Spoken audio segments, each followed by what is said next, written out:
I haven't done this in a while, but let's get started. OnePlus 6 is a phone I've been anxiously waiting for. Before I start the review, a little disclaimer. Yes, I was one of those crazy people who took a train all the way down to London just to be amongst the first people to throw my money at OnePlus in exchange for some free goodies and getting the phone one day early. I used to have the very first OnePlus One, but since then have mostly stuck to iPhones. That's definitely changing now. Let's start with the design. It is stunning. As most modern smartphones, it is water-resistant glass and aluminum sandwich, but maybe surprisingly doesn't include wireless charging.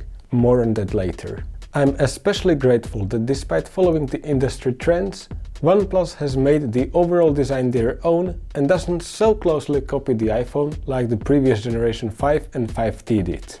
I went for the shiny mirror black colorway, which is slightly slippery and attracts fingerprints, but that is a small price to pay for the unique reflections the rear glass gives off when the light hits it at different angles. I do have to admit I mostly carry the phone in this official sandstone case, but the shiny finish is cool anyways. As a side note, there's a less premium case included in the box, plus the screen protector is pre-installed from the factory. Speaking of the screen, yes, it does have a notch. As I mentioned earlier in my iPhone 7 Plus review, I was seriously considering getting the iPhone 10, so I personally do not really see a problem with the notch as long as the software is nicely optimized. And I'm glad to say it is.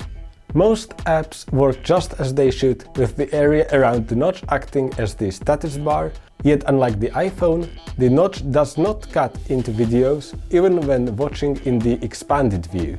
If you for some reason do not like that, you can change the behavior for every app individually or make the status bar black, making the notch practically invisible in day-to-day use, but still freeing up screen real estate by moving the notifications besides it.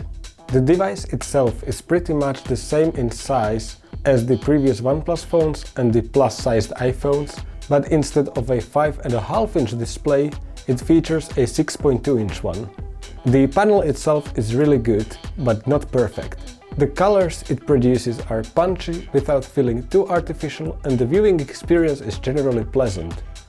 However, having the phone close to my face, I wish the screen was just a bit sharper and that the minimum brightness could go a bit lower to reduce eye strain.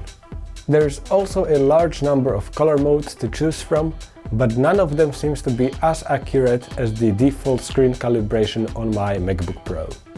As you might have noticed, the giant display doesn't leave much room on the front of the phone, so just like the 5T, the fingerprint sensor is on the back, this time directly underneath the vertically oriented camera module. I haven't noticed anything unusual about it, it's quite fast and reliable if your fingers are reasonably clean. It no longer supports gestures though, so you cannot use it to swipe down the notification shade. A bit of a bummer on a phone this tall. As an alternative, there's the face unlock, which is the quickest I have ever seen, usually jumping straight into the phone, completely bypassing the lock screen upon pressing the power button, but it's not the sophisticated kind present on the iPhone 10 or laptops with Windows Hello, resulting in it being able to be fooled by a static picture and not working very well in the dark. Speaking of cameras, the main dual camera module is definitely usable, but as with previous OnePlus phones, nothing to write home about. It's quite a strange setup, with two different imaging sensors and only one of the lenses is optically stabilized. What I think ruins the photos is the overly aggressive image processing, which tries too hard with sharpening and saturation. When it comes to video, it's not much different. I'm also baffled that just like the OnePlus One from 5 years ago, 4K capture is still limited to 10-minute clips at a time. And the autofocus still keeps hunting in video, so I wouldn't even bother. The front camera is quite good for quick snaps, and for all of you selfie lovers, it does offer a portrait mode, usually correctly blurring the background. Looking at the bottom edge of the phone might make many people happy. The headphone jack is still there, but don't ask me about audio quality. I haven't used it once and I'm not planning on changing that.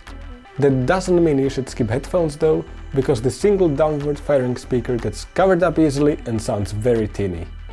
The charging connector is USB-C, which supports OnePlus's ridiculously quick dash charge.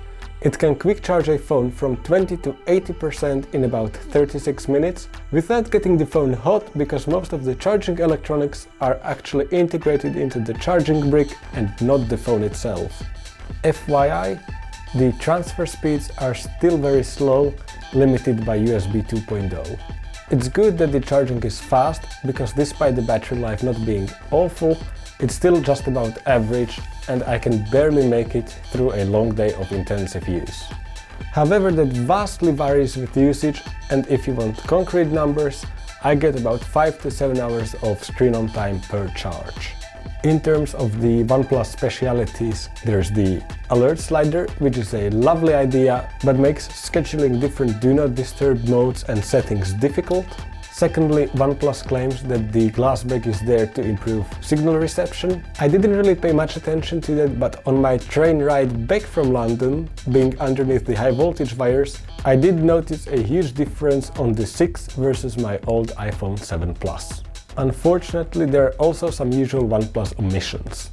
Despite the phone being marketed as water resistant, it does not have an official certification/IP rating, not exactly inspiring confidence. Then there is no wireless charging, no stereo speakers, and some flagship phones have been offering high-resolution displays for a while. I do realize that cutting some of the features helps OnePlus cut costs and still deliver a nice product at a lower price, but after having the iPhone 7 Plus, if I could have one wish for the next OnePlus phone, it would be stereo speakers. Up until now, I've never realized how much I appreciate them, but despite that, if you are in the market for a large phone, this is definitely the one to get.